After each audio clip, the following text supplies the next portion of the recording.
Hello, folks. So, there's a report that came out recently about apparently there's a rift between Donovan Mitchell and Rudy Gobert. Yes, we're going to be talking about this again after 2 years, 2+ years of people dragging this beef out. They're still trying to bring this back into life. Oh my goodness.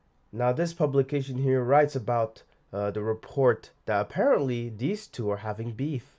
And it's all coming from a podcast that Brian Windhorst did with Tim McMahon. And here's what was said that brought up this report in the first place. But the Jazz are going the wrong direction. They have a chemistry problem with their stars. They have a systematic problem with their defense. They have a lack of assets. They're sitting there watching the Suns and Warriors, uh, kick everyone's tail, and the The Grizzlies Grizzlies. zoom by 'em. Memphis is Grizzlies, right. Memphis is yeah, flown by him.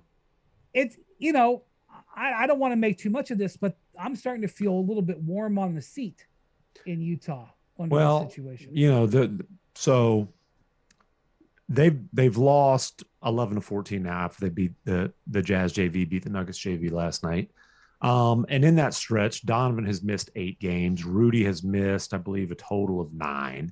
So, obviously those two have their own little issues or whatever, but But what? That's it. That's why they're struggling. That's why they've been losing so many games. The same team went 20-7 in the first 27 games.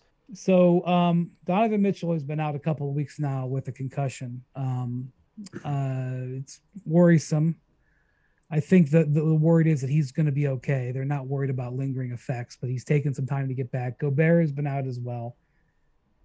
But more importantly than that is Gobert and Mitchell have been at each other's. I don't know if I say at each other's throats. it's back to being passive aggressively awkward. Yeah, and it's like the most underplayed story in the league right now, I think, because the Jazz are struggling a lot.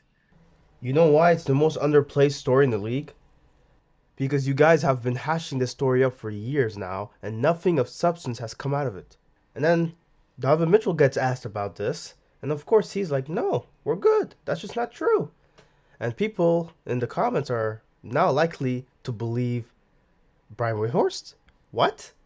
It comes out of the horse's mouth himself, Donovan Mitchell, that they're not beefing, and people are not believing him because they have a narrative set. I like this one. Source, Donovan Mitchell himself. But why are we talking about this? Why do people keep rehashing this? Because apparently Donovan Mitchell is rumored again to want to leave Utah. Okay, this part here, this is where I get annoyed. Okay, this is where I start getting triggered because a lot of this is being pumped up by these quotes right here. The incessant buzz around the league is that there are those in Mitchell's circles who believe he is too big of a star for Salt Lake City. Where have you heard this one before? Further, some say it's only a matter of time before he joins former creative artist agency agent and current New York Knicks president Leon Rose. Their first round exit from Donovan being in New York. Where are they getting these quotes from? An Eastern Conference scout. A scout from the East. We're not even told who it is. And a big part of this is the hate that Gobert gets. So much so that people get excited when guys like Westbrook dunk on him. And you got Bleacher Report calling it the dunk of the year. Last night, when the All-Star reserves were being selected, I mean, you had bozos on TV like Draymond, saying stuff like this. Who have you seen taking this the hardest when they have not made it? One thing I can assure you, if I didn't make it this year, I wasn't going to cry. I can 100% assure you that. It has to be Rudy. I mean, the man cried on national television when he didn't make the All-Star team. Thank God he's made the next 3.